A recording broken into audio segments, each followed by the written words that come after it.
All right, hi, eighth graders. I know that you guys are probably not super looking forward to taking notes from another video today. I know it's day 3.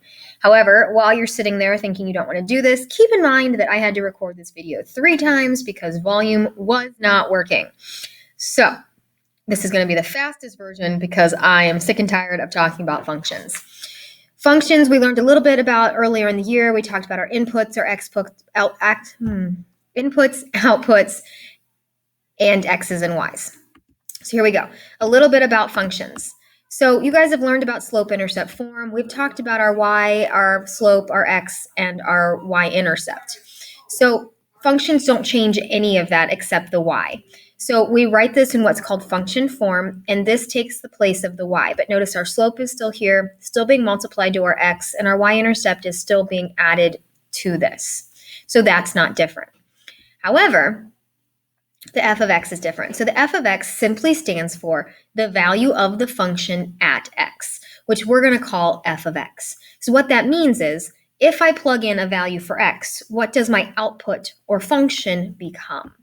So basically it's the output, and the f of x is just like the y. It doesn't change our process at all.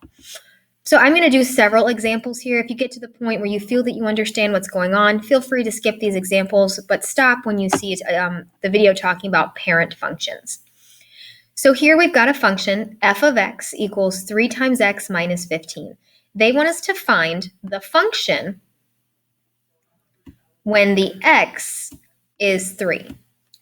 So that means since they replaced the x with a 3, I'm going to do the same thing in my equation. So I've got x times 3 times negative 3 equals negative 9, and then I have to subtract 15 from that. So when x is negative 3, my function equals negative 12. I'm sorry, negative 24. Okay?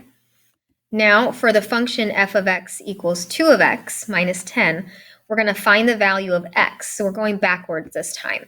And our function, the entire thing, equals 6. So 6 equals 2x minus 10. Now I'm just going to solve this function like I would a normal two-step equation.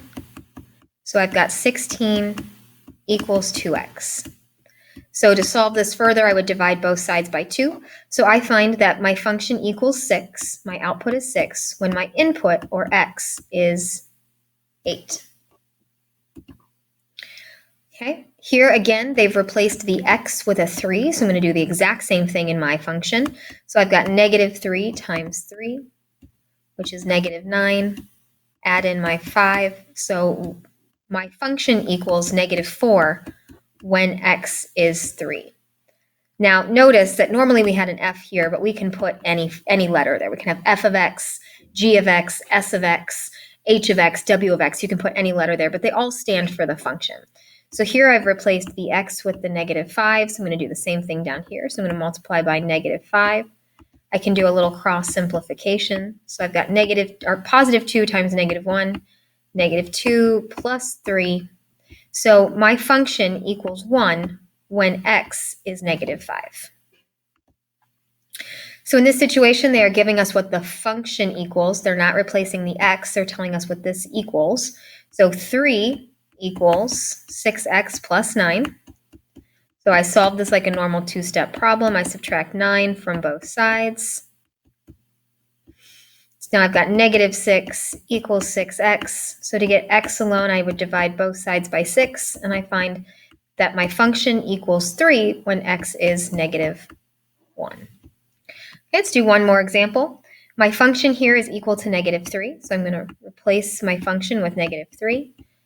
And I want to find what x equals. So in order to do this, I have to add the positive version of 36 to both sides. So I now have 33 equals negative 12x. So to solve this for x, I would divide both sides by negative 12. So my function equals negative 3 when x is equal to negative 33 twelfths. And that's how we're going to solve functions, either for the output or input. So hopefully you guys have started watching the video again if you were skipping ahead of some examples. So now we're going to compare graphs. So we're going to talk a lot this year about things called the parent function. And that's what's the most basic simplest version of a function. So our simplest version of a linear function is just the function equals x. We haven't increased or changed our slope, and we haven't made our y-intercept anything other than just 0. So this very standard simplest parent function is graphed as just a diagonal through the origin. Okay? We can change that parent function by adding a y-intercept. And I think if you guys think about graphs, you know how the y-intercept changes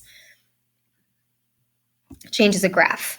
So it's going to cause the graph to have a different y-intercept, but it's not going to change the slope. If you notice, our parent function has a slope of 1, and so do all of these graphs. So our slope stays the same, which hopefully you guys remember produces parallel lines, but our y-intercept changes. So at the -6, I would still have that same diagonal, but now I'm crossing at -6 instead of 0.